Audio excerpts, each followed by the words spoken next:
Tell us about the interest rates, Mike. The interest rates. So I don't know if you guys heard, but as of May 1, they kind of changed things around here to allow for people Is it just in Cincinnati? No. Okay. No, it's the Federal Reserve did this. So basically what they did was they're allowing for those who have credit scores in the sixes. I don't know it's basically like 649 to like 679. So anybody 680 or above isn't included in this, but they are getting a little bit lesser of a fee than they did before, like almost half. It's like 1.25% less of a fee than they did before when they go to buy a house, whereas people that are in like the 740 to 779 are now getting a little bit higher of a fee to obtain that loan when they go to purchase a property. So their fees from that lender. Oh, okay. So the higher you are, the more you get charged. Correct. Okay. They're trying to integrate. That's correct. So you take care of your money, you're a stronger buyer, you're going to have a little bit more of a fee up front from that lender in what's called closing costs. So they're basically trying to balance it. They're trying to balance it out a little bit. They're trying to, and it's not anything near like what they did in back in, late 90s is when that started, but what 08 happened, that was people that had 500 credit scores, no money, no stated income, who had adjustable rate mortgages, and when they adjusted and went a lot higher, they couldn't afford them anymore. That was the difference. Mm-hmm. The difference now is they're trying to allow people that have that aren't as strong of a buyer, to be able to purchase properties with lesser fees, which to me, it doesn't allow for those people who took care of their money, did what they were supposed to be rewarded with a little bit luck, because your interest rate is based upon your basically your debt to income ratio and your credit score. Yeah. No, I mean, I see what they're doing. I don't necessarily, it doesn't sound like it's too much of a fee, but I will say this, they're definitely, you're right, it's coming because the people with lower credit scores are unable to get houses in this market and stuff like that, because I talked to a bunch of them, and they're like, I remember when I was going to buy my house or whatever, people were always coming up to me and they're like, good luck getting more than $80,000 on your loan. And I was like, well, what's your credit like? And they're like, 500. I was like, well, no shit, dude. I was like, if you want to get a fucking good deal on a house, I was like, I'm going to get way more offer for a loan than you are because I have good credit. I have like a 700 something credit score. It's like, if you're in the 500s, bro, fucking you just made terrible decisions, and there's a reason why they're not going to trust you with a lot of money. Yeah. Correct. It's like, what did you do to put yourself in that position? Okay, like maybe if you fell into hard times, I get that, but get yourself reestablished. I'd rather put that money towards educating individuals on what they can do to put themselves in a better position almost. That's one, like, I guess, I don't know, like, that's one, like, form of characterization that we have with, like, the housing industry, or just not just housing, just, like, finance in general, credit score. Like, it's pretty accurate. Like, people who have good credit scores generally are fucking good with their money and generally know how to spend money, know how to allocate it to afford the things that they do, and other people don't. So switching it around a little bit might not necessarily be the smartest thing in the world, but as long as the fees aren't too much, I can kind of see trying to take a little bit of the weight off the person who maybe hasn't made the best decisions, because some people just are put in a bad position. I will admit that. Absolutely. But at the same time, it's, those people, like you said, the person in the 500s or whatever, now they're not going to be affected, because those people shouldn't be able to buy a house. Right. No offense. This is something that should be taught in schools, because most people, like the people who usually do better with their credit and their money is because they had good parents where they learned the information from their parents who were smart and did well with things.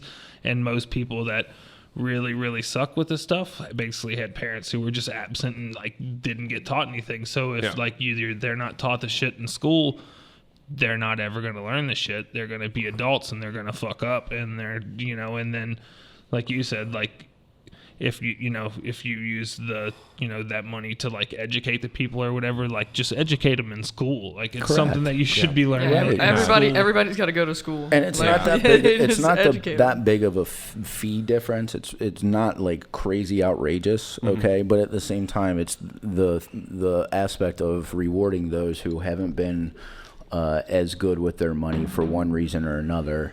a little bit more and not punishing, but increasing the fee. I mean, it's like a couple, like $2-3 on a $200,000 loan is what that person that is in between that 740 and 779. That's the fee of which they're going to have to pay versus what they were prior to May 1. Yeah. I mean, I'm not sitting here like advocating for it or anything like that. I just see why they're doing it. But like I said before, because I think the credit score does work for what it is so well, it doesn't really make sense to now punish people who have made good decisions. Correct. So, I mean, but there are people like Jeff said that who just don't know any better, and that's why they have, and they're just constantly stuck in a good thing. But that comes down to our education system, and Correct. I agree 100% that our education system, we need to change. I mean, a lot of people, when they'll talk about this, they'll be like, "Oh, why do we need to learn history and blah blah blah and this, that, and the other, math and stuff like that."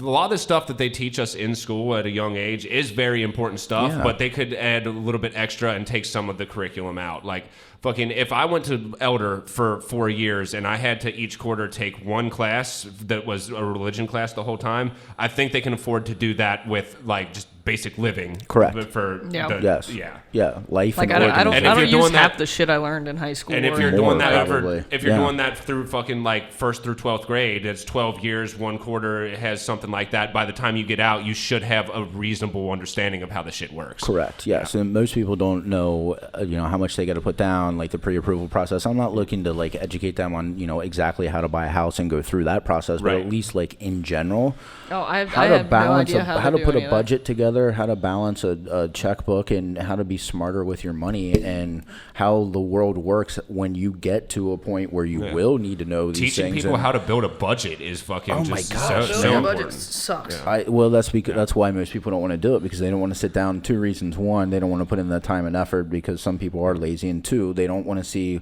what they're spending their money on because they know what they're spending their money on. Some people just don't want to fucking be like, "Oh, I'm spending too much money on stupid shit." They don't want to have a come to Jesus meeting with themselves. Yeah.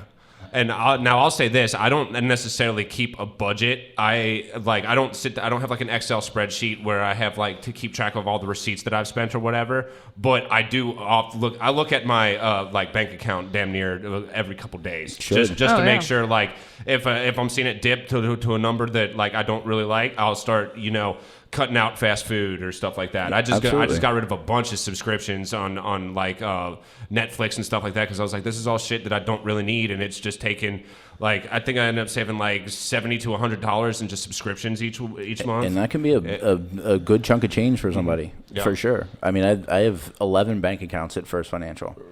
11 checking accounts. 11. Yeah, but each one is allocated to something different. Absolutely. So I take a certain portion of each one of my checks and basically divvy it to certain accounts to save. So like if my furnace goes out, I have an emergency fund for home remodel and repairs. If my furnace goes out, I have the ability to pay cash for it. So, but I save for that. How does having 11 separate checking accounts for that help though? Because then I can, my mind says that I need to put it in separate ones to be able to go towards different things. It's more things. of a you thing than correct. Like, okay. Yes. I was about to say, is there something I don't know that I need to that could benefit from? I'm not saying not saying that everyone should do that. It's a me thing though, but it does help with in your mind. It says, okay, well, if I need to do this, this, and this, then you can say, all right, well, I'm going to put this and this amount of money in this account to save for that, and then when I'm ready, bang, I've got the cash to afford to pay for it. I got off my budget for like a month. And I was like, "Hey, Katie, we getting back on this damn budget?" Yeah. I was like, we slacked on it, and now we're hurting. Dude, so come on. And Katie's really bad. The amount of times that I've seen Katie like go get some fucking taco shells from the store and show up with just 20 2-3 bags of fucking. She did that God yesterday, knows what. actually. I was like, I told her we needed dog food. I said, go grab some dog food. So she went and grabbed dog food. I said, just get dog food. That's all we need is dog food. Just dog food. She came in with like 5 bags. I said, what did you get? She goes, stuff to make dinner for tonight. I said, we just spent $200 at the grocery store. We have dinner stuff. Just not the stuff you wanted, but we have dinner stuff. Being disciplined with that is probably the most difficult part. It's hard to be disciplined. Very with hard to be people, disciplined, for sure. Yeah, no, that's for sure. And that's a lot of people get into trouble with their choosing their significant other because they choose someone who fucking is in debt, who doesn't have very good credit and stuff like that. Well, that's me. I'm the one that's in debt. Yeah. She's not. But take as much money as you can and put it towards paying off that debt. I am. For sure. I mean, I does only Katie have any credit at all though? Mm-hmm. She does. Oh, okay. I mean, the only debts I have are my car and my house, and that's it. I don't have any credit cards, school loans, any of that stuff. School. I'm still paying on school loans. Yeah, my car's paid off. My so. car and my house are the only My two truck debts is I have. halfway paid off. I mean, Good. going back to like what we were talking about before about the like, Jeff is right. Like me and you had like parents that taught us how to do. Like my mom signed me up for a credit card when I was 15 years old. So I could start building credit because she knew how important that was going to be in the long run for me. So by the time I'm fucking 26, 25, however old I was when I bought the house, I had very good credit to a point where I could afford a good loan. And I also looked out in the market that I was in too because before it got really bad because it was pretty bad when we were doing it, but fucking it got a lot worse. Who was your agent when you bought your house? What do you mean? Go ahead and say it. I don't know. I was supplied someone. Yeah, it was Wallet. That's fucking, right. That's kind of feedback I got from him on Zillow and like the president and like the different people higher up in our company saw this feedback. He said he can parallel park a train. Yeah, I was on there. I was like, this guy's a straight shooter right here. You need a house, he'll get you a house. This dude could go in and sell snow to a ski slope. I was like, the man can parallel park a train. Yes, he went in and everyone freaking loved it. It was great. It was perfect. I appreciate that. That was good. No problem, bro. I appreciate you helping me get a fucking house, man. If he's done one good thing, yeah, there you go. And then it's all just been downhill since then. Very You were a much. way better realtor than a friend. Thank you.